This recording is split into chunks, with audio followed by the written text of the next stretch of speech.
On behalf of the John and Pat Hume Foundation, it is my pleasure to welcome viewers to this event, Reflections on Seamus Mallon. My name is Sean Farren and I'm currently Chair of the Foundation. But before proceeding any further, I want to offer condolences to Briege Rogers, who was to have been one of our panelists, but who is grieving the recent loss of her dear husband, Anton, after a long illness. May he rest in peace. This event is to mark the passing 1 year ago of Seamus Mallon, former Deputy Leader of the SDLP, former Deputy First Minister in the Northern Ireland Assembly, former Senator and MP. The John and Pat Hume Foundation commemorates the very rich Hume legacy with its emphasis on peaceful change-making and reconciliation. But commemorating John and Pat Hume without also commemorating John's close colleague, Seamus Mallon, and his contribution to public life would be an incomplete commemoration. Seamus was one of the most outspoken and dedicated peacemakers throughout our recent troubled and violent history. And it's only fitting that we include discussion of Seamus and his contribution in our Foundation's programme of events. His autobiography, A Shared Home Place, is not only a testimony of his commitment to peace and his firm opposition to violence, but is also evocative of the Ireland he hoped would emerge from the Good Friday Agreement. There is, therefore, plenty to discuss about Seamus Mallon, and I'm delighted to welcome, as chair of our discussion, Sean O'Rourke, or SOR, as listeners to his current affairs programme on RTE Radio came to know him. But before handing over to Sean and his panel, I invite you to watch a short extract from an RTE video broadcast at the time of Seamus's passing. And then with you, I look forward to what will be, I'm sure, a very interesting discussion over the next hour or so. After he was told he had cancer late last year, Seamus Mallon was keen to spend his final days in Market Hill, County Armagh. He had once talked about the importance of home place in a documentary. This is a small community, under siege at times. It's a place worth preserving. Many have left it because of the pressures and the dangers that exist here. But if I did nothing else in my time in politics, at least I can say that I stayed with the people that I was reared among, that I give them some cause to hope for the future and stayed with them to the last. His father was a local primary school teacher. His mother, Jane O'Flaherty, was originally from County Donegal. 3 of her brothers were involved in the anti-treaty side from 1916 and died young. She didn't hide her disillusionment about armed struggle. He became involved in the civil rights movement and the SDLP in the late 1960s. His wife Gertrude was a nurse and the breadwinner, while Seamus, a trained teacher, was a busy but unpaid political activist. His antipathy towards violence was shaped by personal experience, like the moments spent with 2 fatally injured RUC men in Market Hill. Big guy Snowden Corky, whom I have known for years, a friend of mine, another young lad from Armagh. They had tried to get some protection, had rolled under a cattle truck. I was kneeling under the cattle truck. And he said to me, Shimmy, tell them all I love them.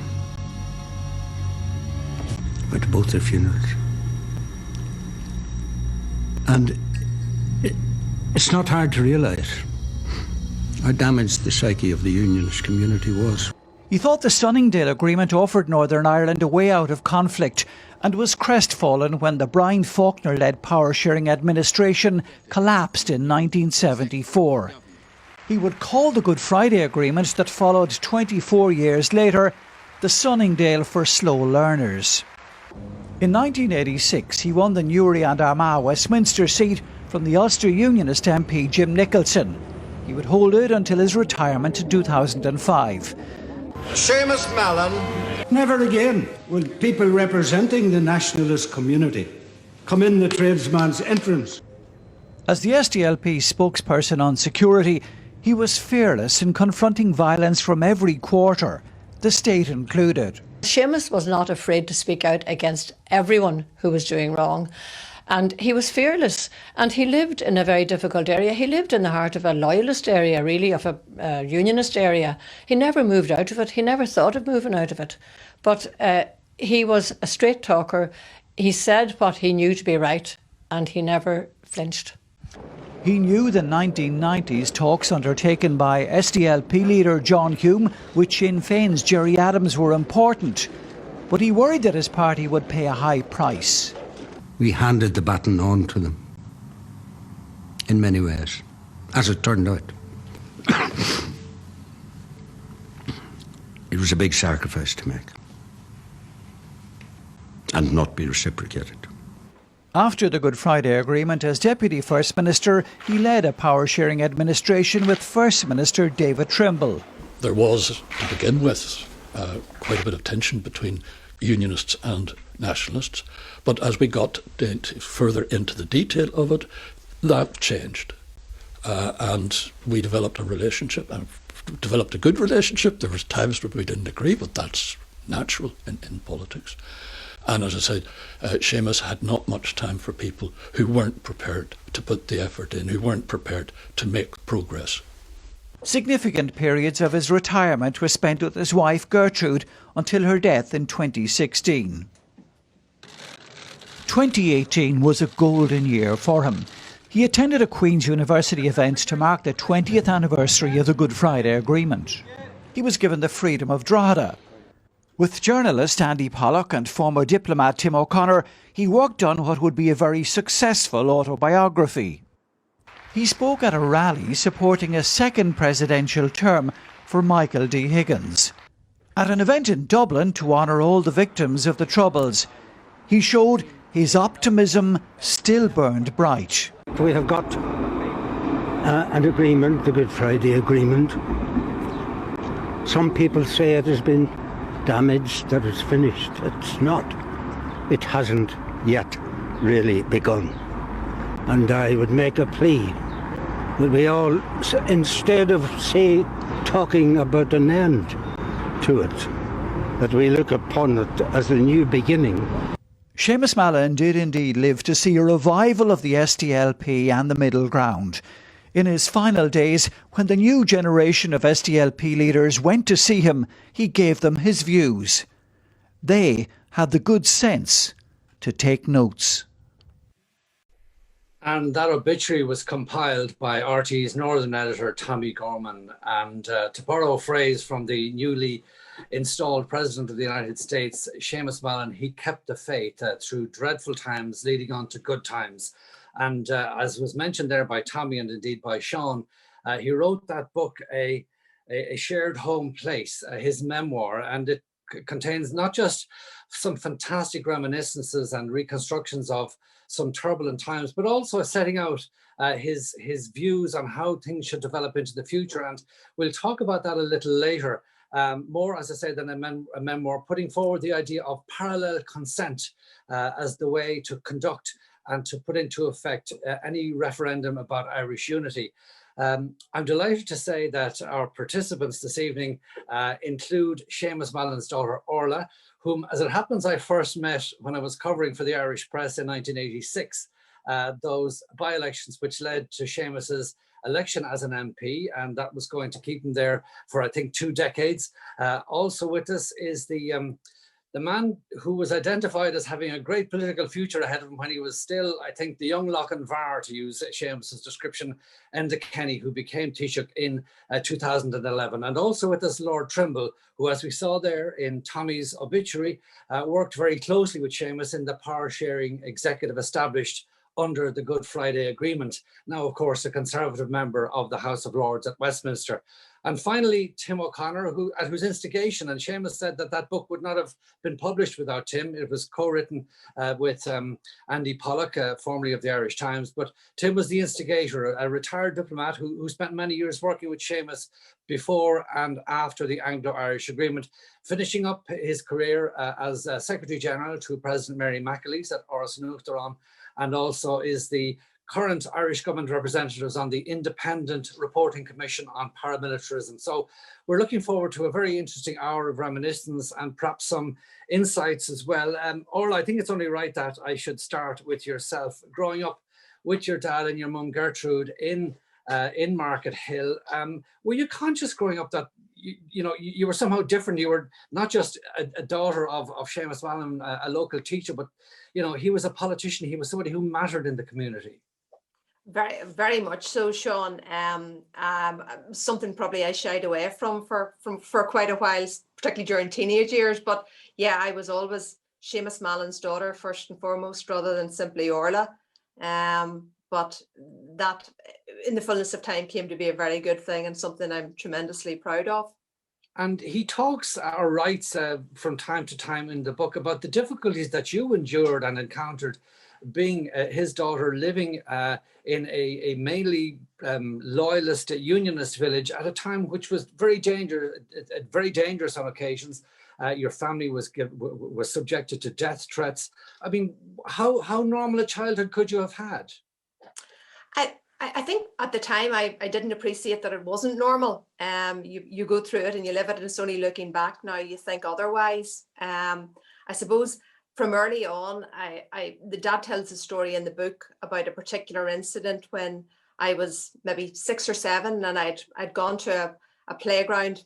I'd been told not to go to it by my mum and dad, but it was in the Protestant end of town, and I was lured by the better swings and the greater slides and the fancy roundabouts. And I arrived at the playground, and one of the first things I saw was graffiti on a mural, and it said, "Hang Mallon and hang the Pope."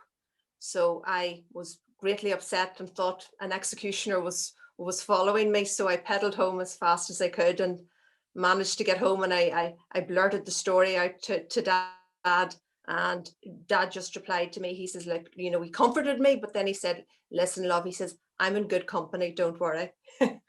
And he was able to provide that reassurance for you. Well, that's it, yes. Yeah, but then there were other times when, for instance, he writes about driving to a young SDLP meeting. I think it was not long after he became an MP, and you and some friends were in the car. Remind us what happened that time. Yeah, that was a very frightening incident. We weren't anticipating that there were going to be difficulties, and we arrived, and there were people protesting outside the venue, and they became very, very aggressive and very violent very quickly. And I remember, the car being shaken, and Dad rolling the window down and trying to remonstrate with them and to talk to them, and it became obvious that wasn't going to work. And then becoming quite fearful, maybe the car was going to be completely toppled over, and then my father becoming quite thick about it, and then trying to drive through. So no, that was a very scary incident. I actually don't know how we all managed to get out of it with unscathed, but we did. Yeah, Lord David Trimble, you, as we say, work closely with Seamus. You had your moments, as they say. I want to come back to some of those, but tell me first about your visit to him in his final days, in his final illness. That was something that I think meant a great deal to both of you. Yes. As you say, we worked together over a significant period of time. And I think I am proud of what we did, and Seamus was proud of what we did. And of course, in that situation, learning about his illness, I was very anxious to make sure that I got there to speak to him. And what did you talk about on that occasion? You spent some time with him. Well, we had a number of things to reminisce about in terms of establishing the agreement, getting the institutions up, and some of the difficulties that we had with it. But there was another field as well. As you said in that, Seamus was in the House of Commons for 20 years. I was there for 15 years. We were there together. We find ourselves working in there. In Westminster, work comes your way considerably, and any act that was or bill that was going through, which is any elements relevant to Northern Ireland or Southern Ireland, then Seamus and I found ourselves on the committee dealing with it. And we'd be the only two members from Northern Ireland on the committee. The government, of course, would have its majority. So we only occasionally made a dent on their proposals. But we were there together. And when the committee period, usually the committees worked for about 2.5 hours, and then they would break. And we would come down from where the committee room was into the rest of the building. And we would exchange views about it. Seamus said to me more than once, with regard to the House of Commons, he said that it was the best debating chamber in the world. And I didn't disagree with him. There were other moments, some of them in very tragic and sad times, when I think you were able to bond with Seamus Mallon. I'm thinking particularly of that awful day when you had to, by coincidence, you arrived together in Points Pass to sympathise with the relatives of two young men, Philip Allen and Damien Traynor, two good friends from opposite sides of the community. That was obviously an important occasion. Yes, well, very much so. As you say, there had been a so-called loyalist attack on them. There were the two persons who were killed on that. Point Pass, where they lived and where the event occurred, is not actually straight in my constituency, but it was just over the border from it. And so I came down from Lisburn and coming into the village, went to the dwelling of one of the victims. Seamus was there. He'd come down from Market Hill. We stayed with the family for a while, and then we felt we'd have to go and visit the other family. I came out of the house. My drivers were, close protection at that time. My drivers came up to me and they were opening the door of the car, and Seamus said, "Why don't?" He came across to me and he said, "Why don't we walk up through the village?" And I said, "Yes." I didn't go into the car. Let the car come behind us, and we took our time walking through. And I know a lot of people who saying that came, thought of it as being a very significant demonstration. We weren't fully into the agreement, the negotiations, the agreement at that time. And a lot of people said to me afterwards that when they saw the two of us walking through like that, they began to think that there was hope. Yes, and I suppose, Enda Kenny, that just underlined one of Seamus Mallon's great strengths, a really good people person, just that he was able, with David Trimble on that occasion, just to connect with people. He made a point of going to the funeral of everybody who died through violence in his constituency. Yes, I would think that there's a pattern of that to that effect. Yeah. And, I think of another killing which occurred, one victim to it, Catholic, killed by so-called loyalists. And the loyalists, the paramilitary organizations were hinting, in fact, they weren't hinting, they were just declaring that the victim was somehow involved in Republican violence. I always, on these occasions, got in touch with the police to take their advice, and their advice was quite simple. They said that he wasn't an angel, but he wasn't a terrorist. I went to the house. It was crowded when I came in. The deceased's sister was coming down the stairs and saw him, looked at me and said, in a voice that covered the whole way, said, "I am glad to see you here." Very interesting. And Enda Kenny, if I could turn to you just on that point about Seamus Mallon's people skills, that was something that you would have observed and perhaps even may have learned from an early stage in your own political career. I know you and he both served on the New Ireland Forum in the early 1980s.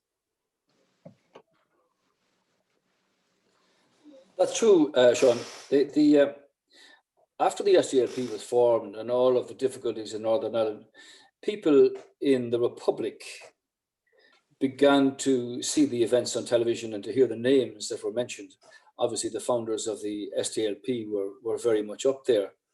I didn't meet Seamus Mallon until the New Ireland Forum was put together under Gareth Fitzgerald in '83. And actually, given the way that television presented itself at the time, these were sort of people that you had seen them on so many occasions, but you'd kind of be in awe of them to go and speak to Seamus Mallon or John Hume or Austin Curry, or Sean Farren was there as a young person. But I took an instant liking to Seamus Mallon. First of all, he was a GAA person, which was a big allegiance of our own. But secondly, I began to watch him on the forum, and the thing about him was that Lord Trimble's made a couple of important points. His work ethic and his resilience were quite incredible. So, irrespective of the argument that was being made, Seamus Mallon always had the capacity that a lot of politicians don't have, and that is to listen and then give his view and his answer or his proposition. Now, I'll tell you something, Sean. I remember the Early House Convention in Virginia, held after the New Ireland Forum had been concluded and signed off on. Obviously, there was a difficulty with Charles Haughey, signing that. But anyway, all of the parties were represented in the Early House Convention. The Unionist Party, the DUP, Fianna Fáil had a sort of a renegade outfit, which was led by Desmond O'Malley, who'd been fired from the forum for agreeing with the report after it was signed. But Seamus Mallon, in one of the debates that took place, which was quite emotional, he got up as one of the last speakers, and I will never forget this. And he said, "Chairman, all of the parties are here, from across the water in England, from Northern Ireland, and from the Republic. They are all here," he said, "except one. So who is missing?" And he'd given his contribution about security, about being detained, about house searching, about questioning, about the pressure that was on particularly working class Catholic families. And he said, "I'll tell you who they are. They are my neighbours. And in normal times, I would expect to be having assistance from my neighbours or helping them.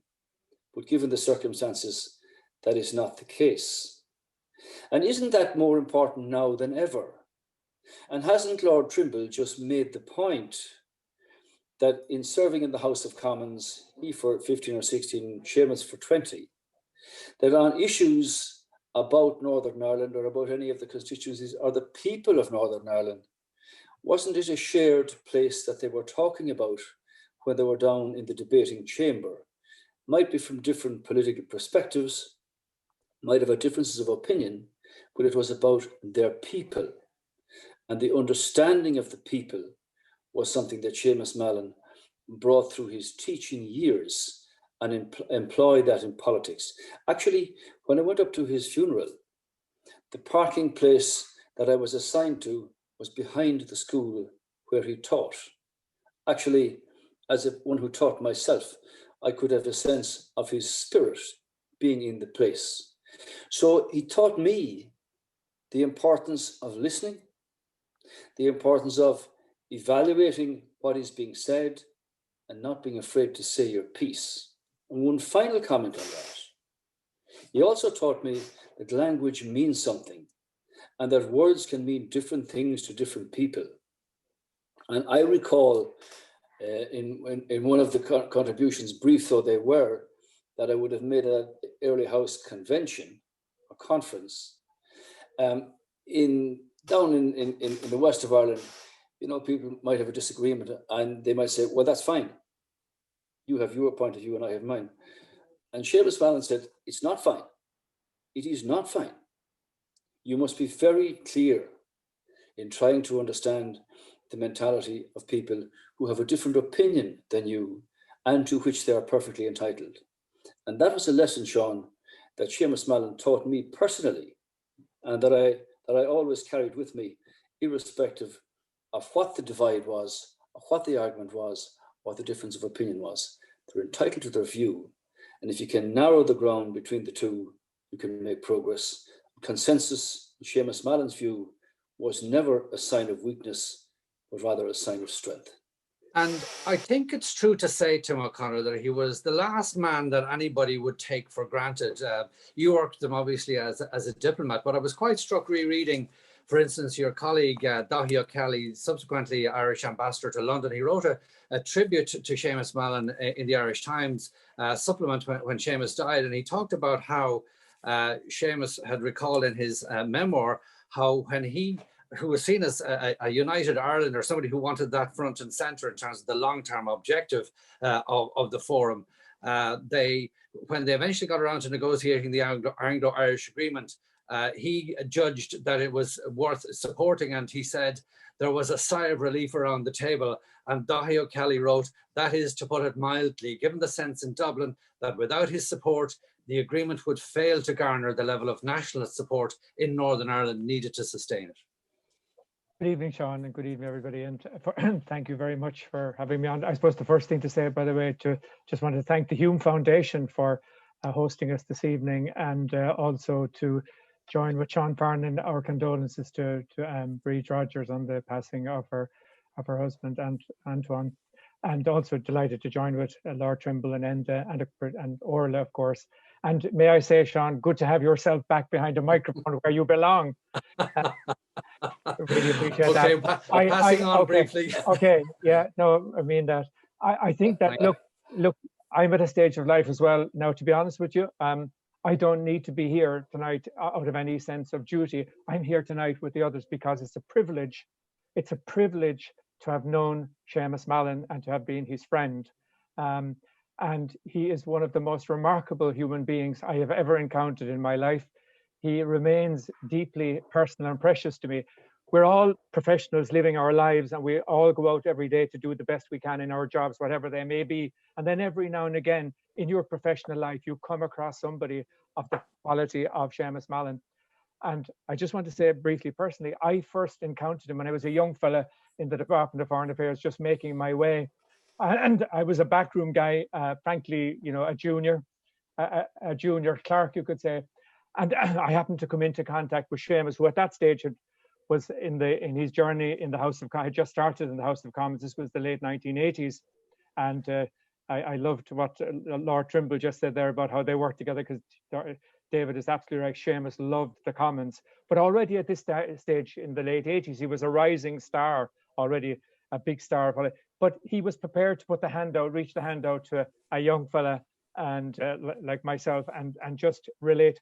And I suppose the thing I would say, Sean, about Seamus Mallon is this remarkable collection of very many different qualities. I think what Enda Kenny has just said there is fascinating about him. So without, in no particular order, he was a tremendous humanitarian. So Seamus is a man of the people. He gets on very well with everybody. You know, he was a very beloved figure in many ways. And yet at the same time, he was absolutely fearsome. So if you got on the wrong side of Seamus Mallon, I can tell you from bitter experience, Orla smiling, because it was a very uncomfortable. I think we're all smiling. Yeah, because, and I can recall, so I had to deal with Seamus professionally over the following years, and then happily for me, it developed into a friendship as well. So we combined going along the road together then, this working together, as I'm an Irish government official, he's a senior politician, so there's a professional relationship, and then we became friends as well. And those two things were interacting together, but you never, at the end of the day though, you had to remember that business was being done. And I can remember one very uncomfortable moment, Orla, where whatever kind of snake oil I was trying to sell at that particular moment to him, he turned to me and he said, "Timothy, I don't know how you can look at yourself in the mirror in the morning." And he was serious, and that was a tough moment. And I kind of regrouped, and I called him the next day to say, Seamus, look, whatever is going on here on that particular issue, I just don't want to interfere with our friendship. And he said to me, he said, that was never in doubt, Timothy. So in both of those stories is the kind of the essence of Seamus Mallon. So what Dahi O'Callaghan's story there about the Anglo-Irish Agreement, yes. So Mallon was this fearsome character. You know, he was the chieftain of Market Hill in many ways, the chieftain, the Bard of Armagh. And on many of these issues, there would be a big question: where does Mallon stand? And until you knew where he stood and where he was going to, you know, and that happened absolutely in the run-up to the finalization of the Anglo-Irish Agreement in 1985. And that's what Dahi's talking about there. And there were other moments as well along the way. So he combined this tremendous quality of moral courage, calling it very directly as it was, like Enda said a while ago. No, he said, no, that's not fine. That's not fine. And he pushed back. So I think it was a privilege for all of us to be able to be, if you like, in the shadow of his tree, if you like, and I suppose, but more than anything, I want to reach out to Orla as well. I mean, we're all talking here, you know, in a sense about a figure of history, about a colleague of, you know, a Deputy First Minister for David Trimble, about a fellow colleague parliamentarian of Enda's. But at the end of the day, he was a human being, and he was the father of Orla, and you know, she's grieving this week a year later. So to me, we never forget that. Absolutely. And Orla, I suppose, you know, if anybody was to see the softer side of Seamus Mallon, it was you more than anybody else, you and Gertrude, your late mom. Oh, absolutely. Yeah. Dad was, yeah, he was my mentor. He was my sounding board, the rock of good sense. But, you know, he was the man that provided the hugs, and he provided safety and comfort, you know, whatever setbacks or upsets I went through in life. And he was a wonderful father, and he was a wonderful grandfather. He had a great relationship with Lara, my daughter. The two of them, they would head off to he would Lara sit, as he described it, and she would describe it more as poppy sitting. She called him Poppy. And the two of them would head off in Donegal, and they'd head off to a local eatery, a Carrigard Cafe, or to Glen Tea Room, or the McNuts. No matter what hour of the day, it was always time for a chocolate treat, or alternatively, it could be ice cream for breakfast. Whatever Lara wanted, Lara got. Indeed. Coming back to you, David Trimble, Seamus Mallon, it's clear that he shows enormous respect for you in his memoir. A little bit critical here and there as well, as you would probably expect and understand and not necessarily agree with. But one of the things he said, he quoted Mo Molan as saying, you rarely went into a meeting that you didn't walk out of. And he said he would lock the door before he would have a serious discussion with you in the office. Now, did he really do that? No, sorry, I missed the question there. I was asking you, did he lock the door before you and he sat down to have serious discussions to stop you leaving? No. No, I actually, more the early stages of the negotiations. In fact, actually, one of the very first issues we had to deal with was the structure of the Northern Ireland Assembly and how many departments, all the rest of it. And we spent a very long day on that. And there were a few shouting matches in the course of the day, which you can imagine how it was going. But he had his heels dug in so fully that in the small hours of the night, the Irish government sent in its representatives to go and speak to the SDLP and say it's time to agree. And they got them to. I mean, we've been arguing with them all the day, not getting anywhere. The rest of it, and it said the Irish government had to come in and to tell him now's the time to go home. He also writes about, with some vigor, about feeling that Bertie Ahern and Tony Blair had really. I don't think he used the word betrayed, but that's the sense of it. You and him, by the amount of attention and indulgence, I think was how you saw it, that they accorded to Sinn Féin in the early days of that first executive. Is that something on which you and he were ad idem? Yes. Blair made a serious mistake in that. It wasn't entirely responsible for it. I'm afraid the Northern Ireland office was feeding Blair with a line, and the line was that they put an agreement in. The paramilitaries had been sort of brought into the process, and the thing to do now was to make sure that they were firmly brought into it, and that consequently, and this was what the officials were saying to Blair, that it reached the point where they should be focusing on the DUP and Sinn Féin. Blair was the last person within the Northern Ireland office to accept that proposition. Yes, he was annoyed about it. I was annoyed about it. It did have the consequence of effectively it ended my political career in the Commons, because or put it right another way, it's not a pleasant experience to be thrown to the wolves, and Blair did that to us. And Enda Kenny, it was a very strong, a very graphic phrase or sentence that Blair used, I think, at a dinner in Hillsborough, where he said to Seamus Mallon, "Look, the problem with you guys is you don't have guns." Yes, he did say that. And I think that Seamus Mallon was one thing that he was always crystal clear about was the fact that irrespective of what would happen or might happen, that there should be no return to violence in Northern Ireland. And the thing about Seamus was that irrespective of what atrocity was carried out, he was always there to answer on the basis of constitutional nationalism and that there should never be a return to violence. He was steadfast and true and courageous about all of that. And obviously, he was crystal clear in his views time after time after time. When to live or to attempt to live a normal life in Northern Ireland, particularly being in politics, was so dangerous for everybody indeed.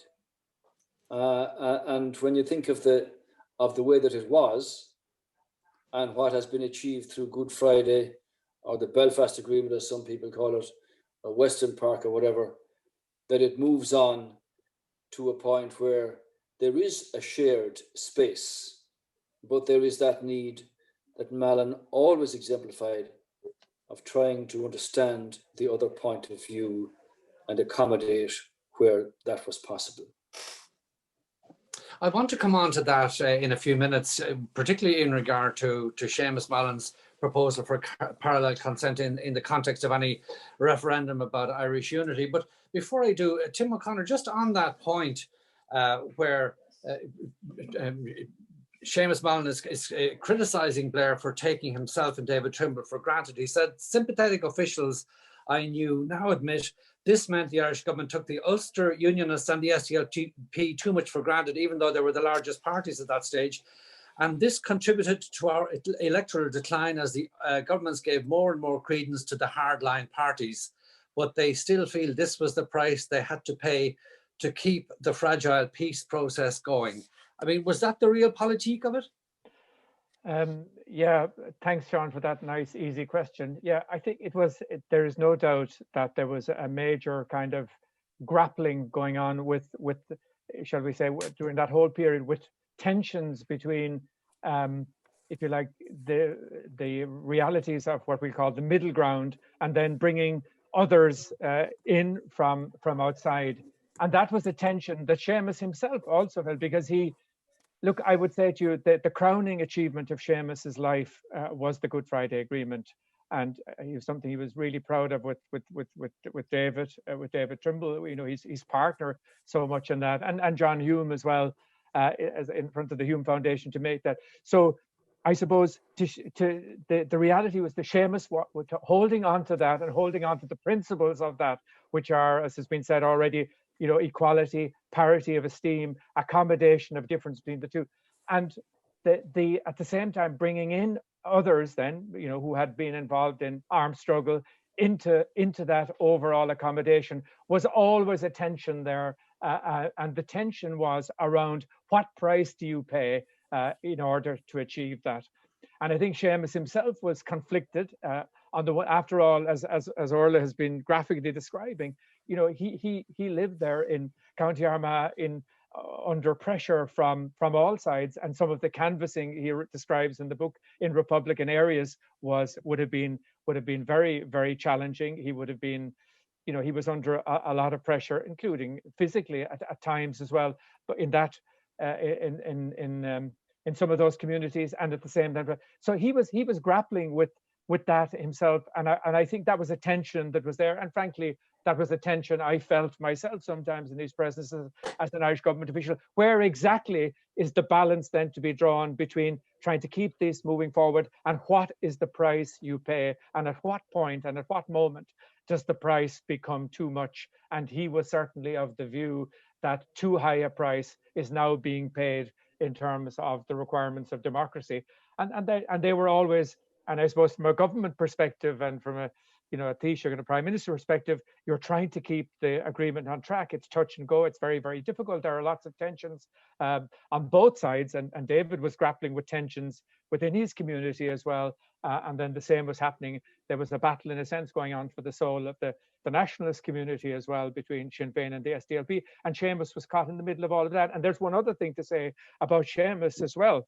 that there was a competitive political political piece in play. Seamus was hugely proud of the SDLP as a political party, and for him, the well-being of the political party, the SDLP, was also very important. And why should he be giving advantage on that politically to a political opponent? So again, that was in play throughout all of this. So yes, Sean, there were very difficult grapplings going on throughout this period. And as I say, Seamus had many misgivings about it, but he never deviated, though, from the fundamental principles that the core here, the Bible, was the Good Friday Agreement and the principles at the heart of it. And that's what we must stay true to, and that's what we must continue to drive forward. And he believed that to his dying day. 23 years on from, almost 23 years on now, Lord Trimble, from the signing of the Belfast Agreement, has it lived up to your expectations of what it could be or what it could achieve? Do you mind if I just have a little point here? You talked about signing an agreement. The agreement was not signed. It was voted on, the parties. At that point, all the parties bar one voted for the agreement. And the party that did not vote for the agreement was Sinn Féin. So when you bear that in your mind, the next time you hear them talking about what a great agreement it was, all the rest of it, to remind them that they didn't vote for it. I take the clarification. But has it lived up to your expectations? Has it achieved what you felt it could or hoped it would? Well, unfortunately, the eclipse of our two parties had negative consequences. We were not going to turn our back on the agreement, and that I don't think is ever going to happen. But other parties, as it were gaining the benefit from it, and we were more pushed to the side. And that has been the case. Although there was a very interesting local government election in Northern Ireland in which the DUP did not have the success it expected. It wasn't a huge defeat. They just lost 3 seats in my area. And well, I'll go away. You'll work it out fairly quickly. It was my son who managed to take 3 seats off the DUP. And that's just for openers. We'll see what could be interesting to see what comes in further elections, because while people, a lot of people for many years we just followed the DUP line, there are more people now who are questioning that, and I think we could find things becoming more interesting. But it's another story. Right. Enda Kenny, in recent times, and increasingly we're hearing discussion, proposals, speculation about a possible referendum on Irish unity. This driven in large measure by Brexit, Britain's decision to leave the European community. But even just in the last few days, we see a poll there in the Sunday Times suggesting that some 51% of people in Northern Ireland would support a referendum in the next 5 years. Not that would vote for it, but they would support the holding of it. Some 48% as opposed to 44% expect United Ireland in the next 10 years. It seems to have just started to loom much larger than maybe might have been envisaged as few as maybe 5 or 10 years ago. I wouldn't put too much weight on the figures that you're talking about. I think what you should do is get some people to look at the methodology in that, and I think they'll find that there are bits that are not right. Not pay too much attention to. Yeah, there may be. I want to come back to you and ask you about some other aspect of that in a few minutes, David. But Enda Kenny, what's your sense of, is there a kind of I won't say irresistible, but is there momentum building in the direction of a referendum now that may become unstoppable when the next government comes to be formed, if as many people would expect that Sinn Féin is going to be a core part of it? I'm talking about in this state. I'll come to that in a second. Let me tell you a little story. One night after a meeting of the New Ireland Forum, I said to Seamus Mallon, we'll go for a drink. So to be proper about it, I got a taxi and we went to a pub not too far from Dublin Castle. And there was a big crowd and they weren't letting very many people in. And I said, I know your man on the door. And I went up to the doorman and I said, listen, I have the former full back for Armagh here with me. Maybe you might let us in for one, which he did. And after about 15 minutes inside, Seamus said to me, listen, would you call your man and tell him the former full back for Armagh wants to go home and get another taxi? Now, I tell you, the last decision that the European Council made, that I was a member of the European Council before I retired from being Taoiseach, there was unanimous consent, including from Theresa May, that in the event of the Good Friday Agreement being triggered to a point where you went through a border poll, to a point where there was a vote, north and south, that the Northern Ireland would cede from the United Kingdom and join the Republic. There was a unanimous agreement that while Northern Ireland would be leaving the European Union as part of the United Kingdom and Northern Ireland, that there would be a recognition of the part that it had played over the almost 50 years that it was a full member as part of Great Britain, and that it could seamlessly rejoin the European Union without having to reapply. Now, I note that the First Minister in Scotland the other day has put in a very strong appeal for the Scottish Nationalist Party to vote again and to make a decision that, irrespective of whether the Prime Minister gives approval under the relevant section of the Act to hold a second referendum in Scotland or not, that they would intend to go ahead and do that from the point of view of legitimacy and it being a valid poll. But Scotland would have to reapply to join the European Union under the current circumstances if that were to be carried there. So I looked at the shared place that Seamus spoke of and lived. And I remember being up in Market Hill looking down from the hillside where his house was. And he said, as he said in the piece there, this is where I've lived all my life. And it's a loyalist area, but it is my home here.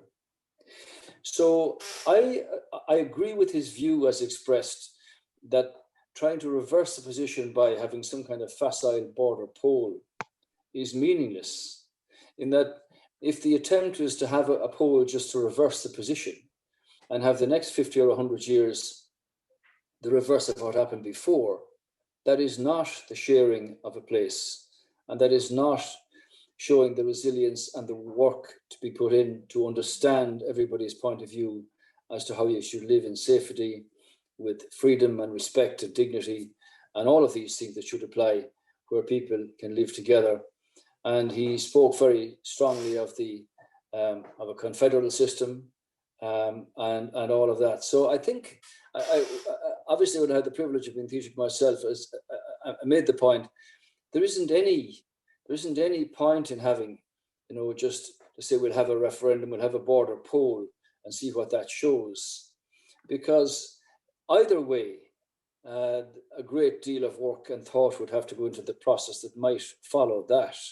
So I don't accept, and I think the government are very clear on this themselves, that simply having a border poll for the sake of having a poll, or that you might think that there would be a slight majority in favour, merely brings about a great difficulty for the unionist population in Northern Ireland. So I think government are clear on that this is not the position now. Brexit, obviously, Northern Ireland has full and unfettered access to the single market.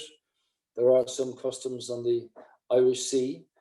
So obviously the agreement that we had after Brexit with Cameron and with Prime Minister May and with Boris Johnson, no hard border, no change to the common travel area, and full implementation of Good Friday. These three things are still priority positions for the Republic of Ireland, Northern Ireland, and for Britain, irrespective of what the Republic has gained in terms of the negotiated agreement on the future relationship between Great Britain and the European Union. So I think that's where you are now. But I do think that the North-South Ministerial Council is an area that needs to be explored more fully. Seamus made the point there, this is not the end of the Good Friday Agreement. It has to be tested. It can evolve. There are so many things that can happen about that shared place for everybody, given the context that's happening now globally, with what President Biden has to deal with, the new relationship of Britain, but also what happens to the population in Northern Ireland, given the fact that they're in Europe from the point of view of access to the market and other items, and still part of the United Kingdom of Great Britain and Northern Ireland. Tim O'Connor, if I could just quote from Seamus Mallon's book in that chapter, or from that chapter on parallel consent, he writes, parallel consent was a mechanism the SDLP proposed for the new Northern Ireland Assembly as part of the Good Friday Agreement to prevent the unionist parties coming together to form a majority that could block key legislative decisions that would be detrimental to the nationalist community. I believe that the same mechanism could be used in the constitutional area in the future to protect the unionists. Its aim would be to reassure unionists that Irish unity would not come about by a 50% plus one or similar narrow majority in the North, nor would it come about by a narrow majority in the North backed by a majority in the Republican simultaneous referendums. As somebody who knew him and was in touch with him right through the latter stages of his career, and also indeed when he was serving in the executive, just to fill us in a bit more, or give us a bit more background on the evolution of his thinking along those lines, because I think it's fair to say, Tim, that that was seen as maybe a radical proposal that he put forward in the book that wouldn't necessarily have won all the support or the full support of all the people who were his admirers and indeed his political supporters, members of his party. I think, Sean, that's a very important point. I think we need to, as we commemorate, Seamus a year after his death, we have to think about why at that late stage in his life did he decide to write this memoir, and the shout out to Andy Pollock, I think, was listening in as well, who did great work collaborating with him. Thank you, Andy. I mean, Orla was in the middle of all of this. It was very shortly after Orla's mother Gertrude had died in 2016, and Seamus was already, I think, Orla, he just had his 80th birthday. And now most of us at 80 years of age, we'd be saying, it's about enjoying life the best we can, and playing a bit of golf we've got, and playing with Princess Lara and being poppy. But Seamus had this view inside him that it was necessary one more time to intervene in the public space.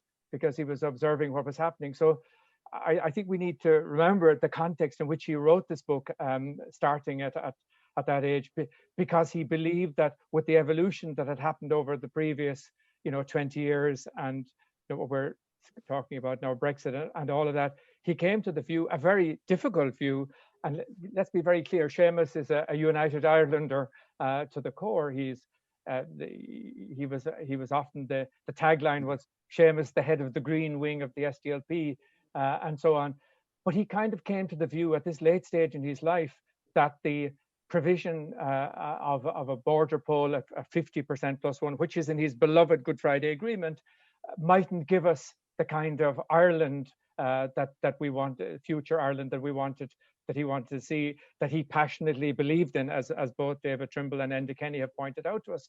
So he set off on what was to be a last difficult political odyssey to actually chart perhaps a different way of trying to, and all of it based on the principles of the Good Friday Agreement, namely, around partnership, accommodation, parity of esteem, all those qualities that he and John Hume, and conscious that we're under the shelter of the Hume Foundation tonight, to say how precious that relationship was with John.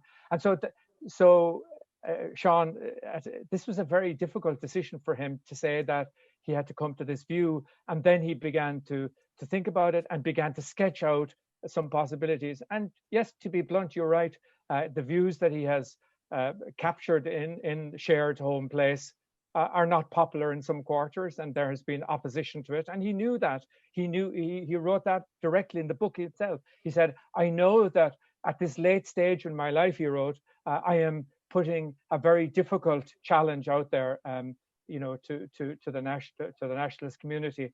And I suppose Colm Eastwood had a lovely piece in the Irish Times yesterday commemorating him, and he recalled Seamus's maiden speech in the House of Commons, where Seamus spoke in that very first speech back in early 1986. He talked about generosity and compassion. And actually, life is full circle, because actually the real basis upon Seamus's, if you like, shift that he has made in his thinking late in his life was based, he said himself, on the principle of generosity. And he quotes John Hume. John Hume had a very powerful phrase, and it's in the documentary John Hume in America, which is where he says, where John Hume is confronting a British Army commander on McGilligan Strand, and he's saying, "You may govern us, but you do not have our consent." And Seamus's concern is that, are we not now in danger of just flipping that? And what good is that for us into the future? So, as I say, he set off on this difficult journey, and a lot of people would have misgivings about what he has proposed, but he himself, again, typical Seamus courage. That's what he believes is necessary, and in the last act of his life, he has laid out this difficult truth that he believes is going to be necessary, but he is staying true to the principles of the agreement. And of course, the other thing to say, Sean, it's an important point, and David Trimble will appreciate this as the lawyer as well. He will argue that it comes through a review mechanism that is in the Good Friday Agreement, where issues arise. And so Seamus is calling for that review mechanism to be triggered in order for consideration to be given to Indeed. And speaking of David Trimble, was that idea something that you and Seamus Mallon had ever discussed in any detail? Without wanting to read your mind, I would have thought that it was something that you would have welcomed from him. I was aware of what he was thinking.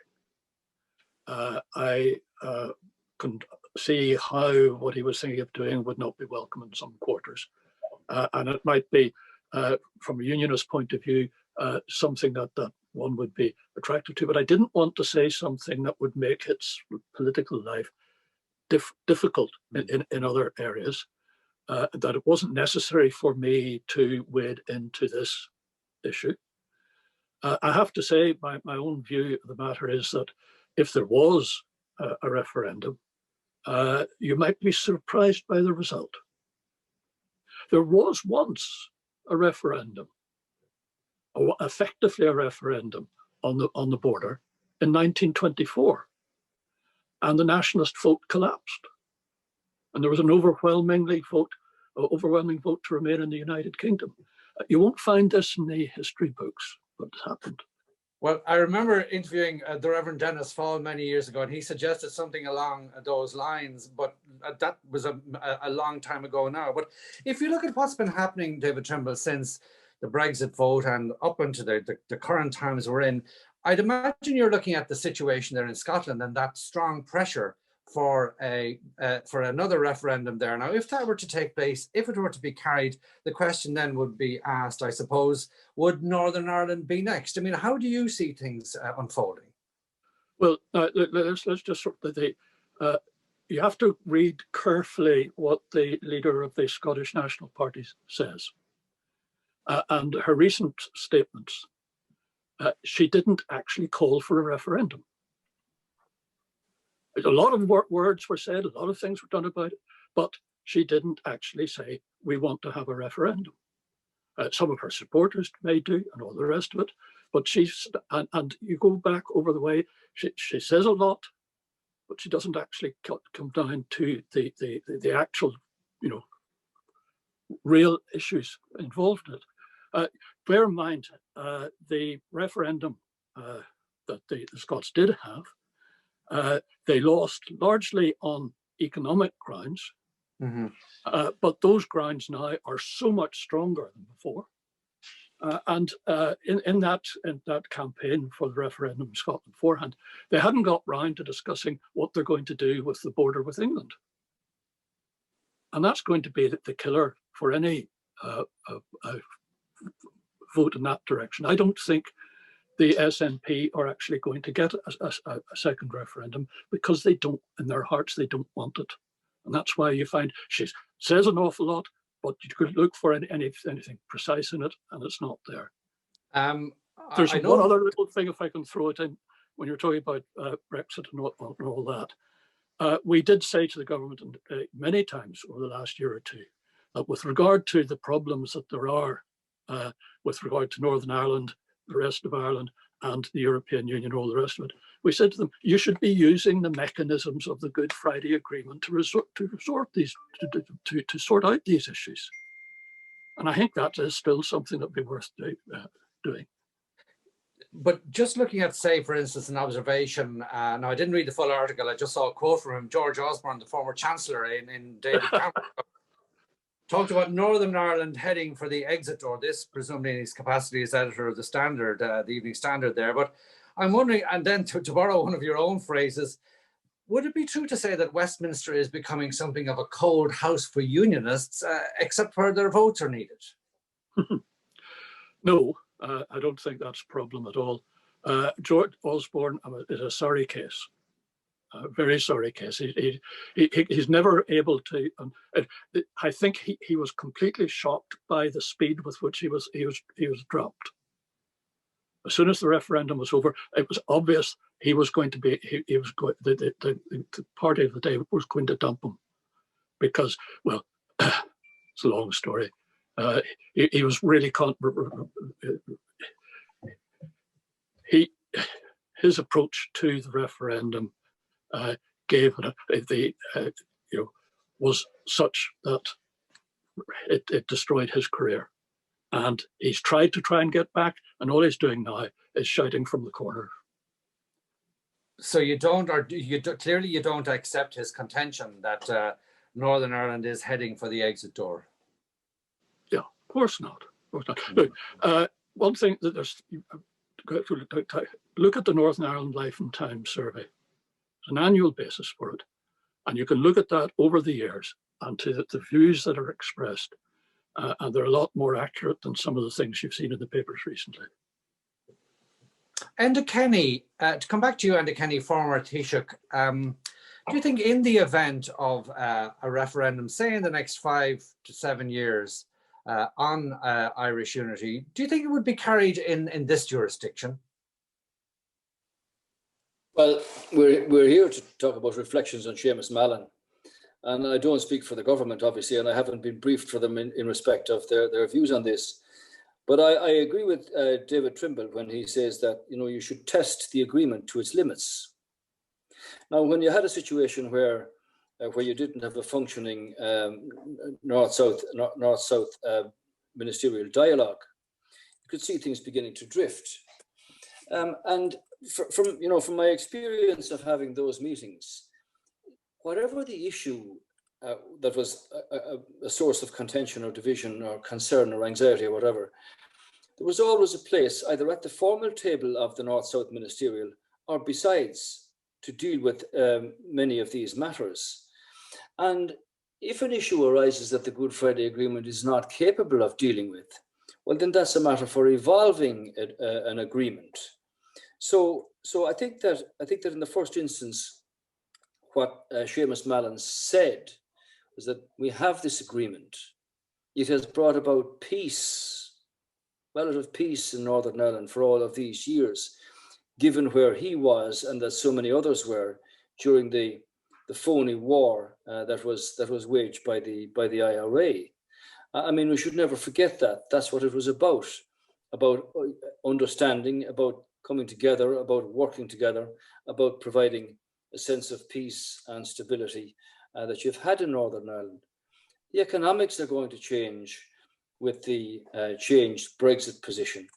Obviously, the United States, President Biden has made his comment on the run into the election about the border and his view on Northern Ireland and all of that.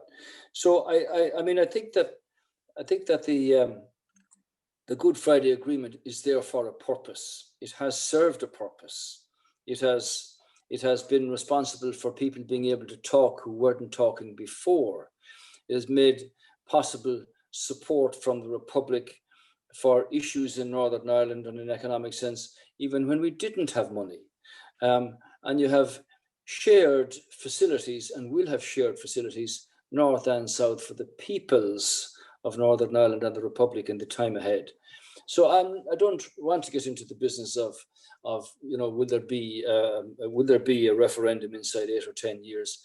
I think everybody you ask in the Republic would say, I'd have an aspiration that we have a united Ireland, but you want to discuss what that actually means and what sort of, if that were to apply, what sort of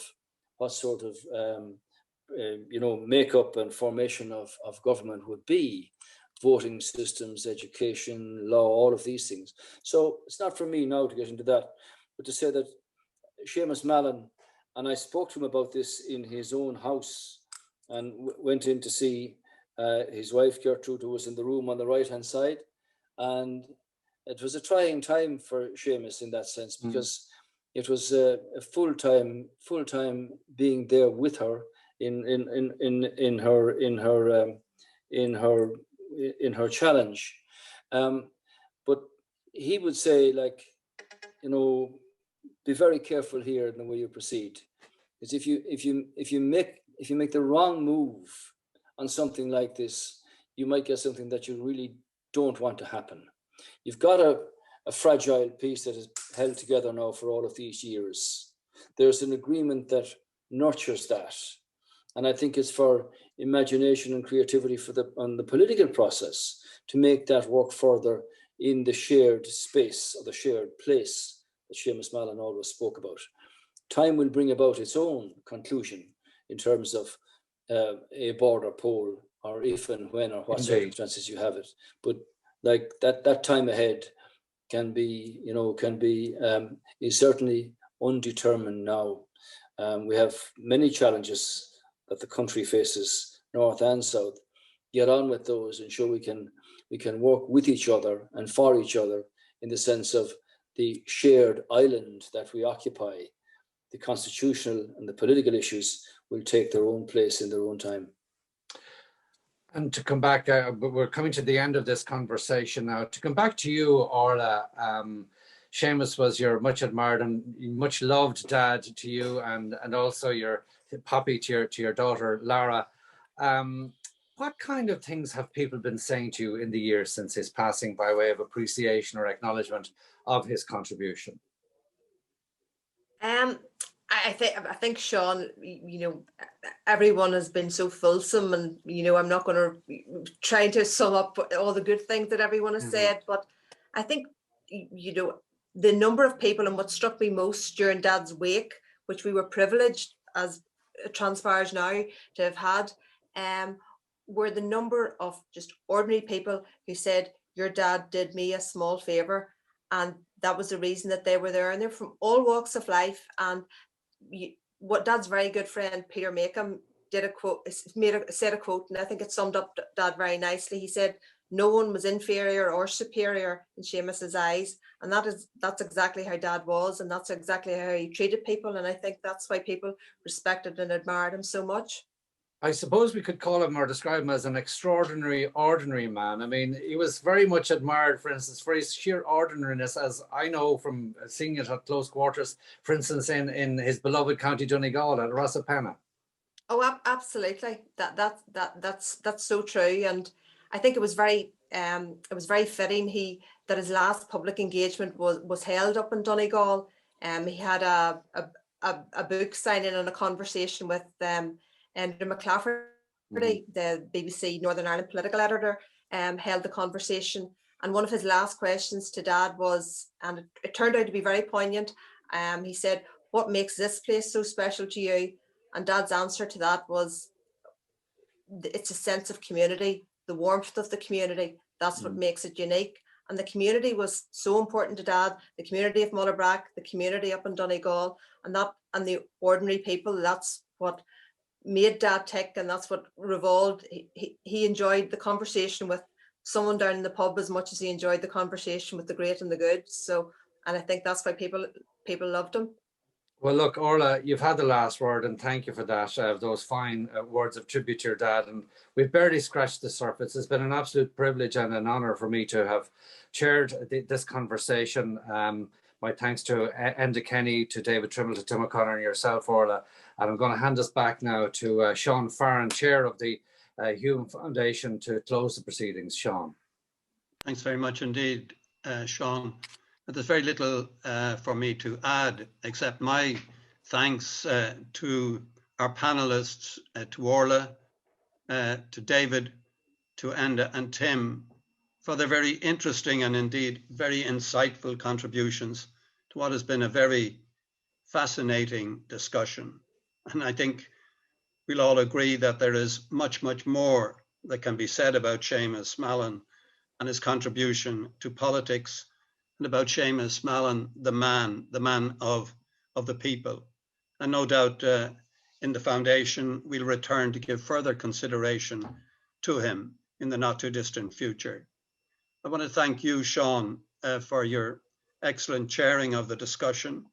I want to thank Alan Meban for his technical assistance, and our own foundation secretary, Tim Atwood, for his work in organising this event. I suppose, can we say, and give all of them a virtual round of applause in thanks for their contribution to making this a very successful, fascinating evening's discussion. And on behalf of the foundation, I look forward to future events where no doubt our memories, our thoughts about Seamus will once again be centre stage. Thank you all very much indeed for your viewing, and again, thank all those here who participated in such an interesting discussion. Thank you and good evening.